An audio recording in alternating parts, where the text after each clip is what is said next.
ലൂക്കാ സുവിശേഷം 11-ാം അധ്യായം 1-ാം വാക്യം. അവൻ ഒരിടത്ത് പ്രാർത്ഥിച്ചു കൊണ്ടിരിക്കുകയായിരുന്നു.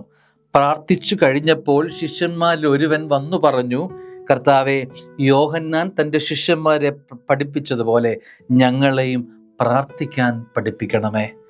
സ്നേഹമുള്ളവരെ, നമ്മളോട് ഈ ചോദ്യം ചോദിച്ചാൽ, നമ്മൾ പ്രാർത്ഥിക്കാറുണ്ടോ എന്ന ചോദ്യം ചോദിച്ചാൽ നമ്മുടെ ഉത്തരം എന്താണ്?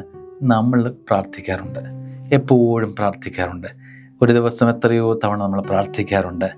എന്നാൽ ഒരു ചോദ്യം, ഇത്രമാത്രം പ്രാർത്ഥനയിൽ ആഴപ്പെട്ട ശിഷ്യന്മാർ എന്തുകൊണ്ടായിരിക്കും ഈശോയോട് ഞങ്ങളെ പ്രാർത്ഥിക്കാൻ പഠിപ്പിക്കണമേ എന്ന് പറഞ്ഞത്? സ്നേഹമുള്ളവരെ, നമ്മുടെ ജീവിതത്തിലും ഈ ഒരു അവസ്ഥ ഉണ്ടെന്ന് എനിക്ക് തോന്നുന്നു.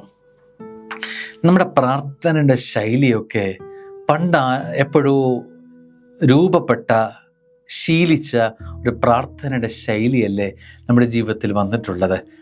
എന്ത് അപ്ഡേറ്റാണ്, എന്ത് വളർച്ചയാണ് ഈ പ്രാർത്ഥനയിൽ ദൈവവുമായിട്ട് നമുക്കുണ്ടായിട്ടുള്ളത്?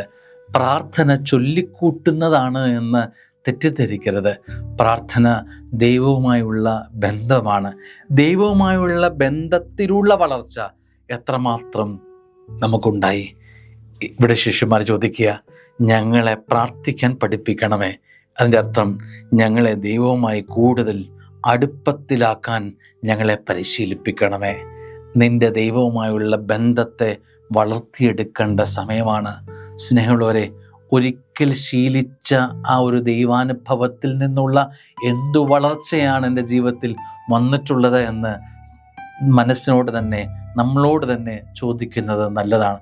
വളർത്തണ്ടേ ഈ പ്രാർത്ഥനാനുഭവം, ഈ ദൈവാനുഭവം, ഒരു പടി കൂടി ദൈവത്തിങ്കിലേക്ക് വളരാനുള്ള ഒരു സ്നേഹമൊക്കെ നമുക്കിന്ന് വേണമെന്ന് എനിക്ക് തോന്നുന്നു. അനുഗ്രഹമാവട്ടെ ഇന്നത്തെ ദിവസം. ആമേൻ.